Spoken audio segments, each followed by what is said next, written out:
एक audio leak होती है जिसमें प्राइम मिनिस्टर शहबाज शरीफ साहब और उनके कहा यह जा रहा है कि शायद उनके प्रिंसिपल सेक्रेटरी है, but I am not sure कि वो तौकीर शाह साहब हैं या नहीं है। दूसरी साइड पे कौन है मुझे नहीं पता, लेकिन शहबाज शरीफ साहब है। उनके साथ मुकालमा क्या होता है कि मरियम नवाज साहिबा के जो दामाद हैं राहील, वो कुछ मशीनरी अपने पावर प्लांट के लिए मंगाना चाहते हैं इंडिया से, और वो उनको कहते हैं कि जी उन्होंने मुझे कहा है, मतलब मरियम नवाज साहिबा ने डायरेक्टली उनको कहा है, उनके साथ चैट हुई है, लेकिन वो वजीर आजम को मशवरा दे रहे हैं कि आप ऐसा ना कीजिएगा वरना ये आपके गले पड़ जाएगा। अब इसमें मुझे बताएं रियासत के खिलाफ कौन है? भारत से मशीनरी मंगाना, और उनको भी एतराज यही है कि मुल्क का प्राइम मिनिस्टर है, भारत से मशीनरी मंगाएगा, आपके अपने गले पड़ जाएगा।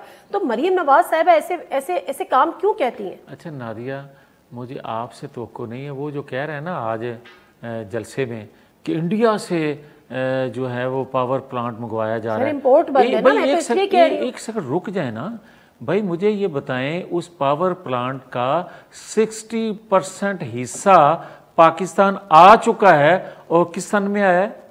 20 में 2018 से 2020 के दरमियान। और चाइना मंगवा के देने वाला कौन है बताएं जरा? रजाक दाऊद।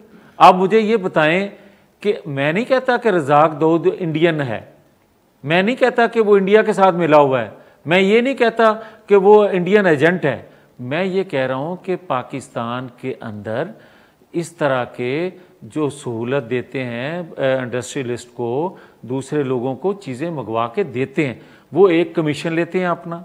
अब रजाक दाऊद को मैं मुजरम नहीं ठहरा रहा, मगर आपको ये बता रहा हूं कि वो जो कह रहा था जलसे में, उसको शर्म आनी चाहिए, बात करने से पहले तस्दीक कर लेनी चाहिए कि ये पार्ट जो आए हैं या 60% पोर्शन पावर प्लांट का है, किस दौर में आया और अब क्या बात हो रही है वो सुने। बिल्कुल ठीक है। आप मुझे ये बताएं कि मुझे एक सेकंड इस बात पे कायल हो गए मेरी बात कि ये गले पड़ जाएगा। वो क्या कह रहे हैं? वज़ीर आज़म कहते हैं कि मैं उनसे बात कर लूंगा, उनको समझा दूंगा। नहीं, एक सेकंड, आपने सवाल किया ना, इसका भी जवाब ले लें। बात यह है कि वो जलसा गाह में जो बात कर रहा है और जो ऑडियो लीक हुई है, इसमें कोई एक ऐसा जुमला बताएं जो वो कह रहा हो कि कानून से हट के आप काम कर दें, खैर है।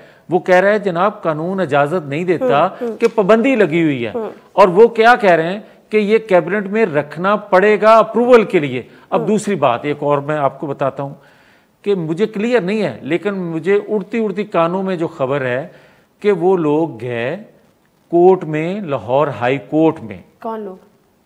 जिन लोगों के पावर प्लांट का जिक्र हो रहा है 2020 में, और मेरी इतला के मुताबिक, मैं क्लियर नहीं हूं, मेरी इतला के मुताबिक यह है कि कोर्ट ने ये कहा, ये फैसला दिया, मेरी इतला है, मसदका नहीं है, कि आप बाकी का हिस्सा जो है इनको मंगवाने की इजाज़त दें।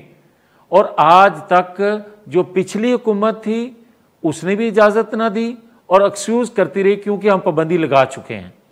हमें ये है एहसास कि आपके साथ ज़्यादती हो रही है कि आप 60% मंगवा चुके हैं, और ये आज जो पाबंदी लगा रही हैं ये आप पे भी अप्लाई हो रहा है। हमें अफसोस है, मगर ये 4-6 माह की जो हुकूमत है, क्या इसने उसको कोई सहूलत दी है जो आज हम बात कर रहे हैं इस पे? हाँ, लीक पे हम बात कर रहे हैं। के इल्म में नहीं था कि आप पाबंदी लगा चुके हैं, फिर भी वो बजे दे के अच्छा आ जाए वो जो बात कर रहे हैं, मेरे इल्म में बात नहीं है, मैं फिर कोट कर रहा हूं कि कोर्ट का जो फैसला है उसकी रोशनी में बात की जा रही है कि भाई अगर कोर्ट का फैसला है और एक शख्स जो है 60% अपना पावर प्लांट ले आता है, उसका वो भी जाया जाएगा, और 40%। क्या इससे पहले इंडिया से पावर प्लांट लोगों ने नहीं मंगवाए? बताए ना। एक सेकंड, पाबंदी लगी ओ भाई मेरी बात सुने ना। पाबंदी अगर एक सेकंड, अगर पाबंदी एक सेकंड नादिया, एक सेकंड प्लीज, अगर पाबंदी लगी है तो आ तो नहीं ना गया। अगर तो आ गया पाबंदी के बावजूद तो आप ये एतराज कर सकती हैं, और अगर नहीं आया तो उसके लिए ये बात की जा रही है कि अगर कानून इजाजत दे कि जिसने 60% मंगवा लिया हो क्या उसका जाया हो जाए या 40% अगर उसको कानून मंगवाने की इजाजत दे अगर कानून इजाजत फिर दे, तो वजीर आजम की सिफारिश दरकार ही ना हो, फिर तो मरियम साहबा को क्या अपने दामाद की सिफारिश भी ना क्या करनी प्राइम पड़े। मिनिस्टर ने इजाजत दे दी है? नहीं, इजाजत दी या नहीं दी, यही कहा है ना कि सिफारिश कैबिनेट करने में की रखा जरूरत जाए। भी नहीं पड़ती अगर के इतना कानूनी तौर मेरा पर वो ख्याल जायज है होता। मेरा ख्याल है ये मुनासिब नहीं है इस तरह बात जो की जा रही है, और खास तौर पे इमरान खान की तरफ से। सर इमरान मतलब खान को उसका छोड़े, मैं तो उस अजीब- ऑडियो लीक से आपने बात जो कर रही सवाल हूं, किया मैंने जो आपको हमारे जवाब दे सामने दिया। है कि वो कानूनी तौर पे, उसके बाद जो है एक सोसाइटी बना रहे हैं, ये भी बताया गया, वहां पे ग्रिड स्टेशन बनाना है वो भी बताया गया, तो उन्होंने कहा कि उसको आप नेशनल लेवल पे कर दें, जबकि जो सोसाइटीज बनाता है ये उसकी अपनी जिम्मेदारी होती है कि वहां पर वो ग्रिड स्टेशन भी बनाए।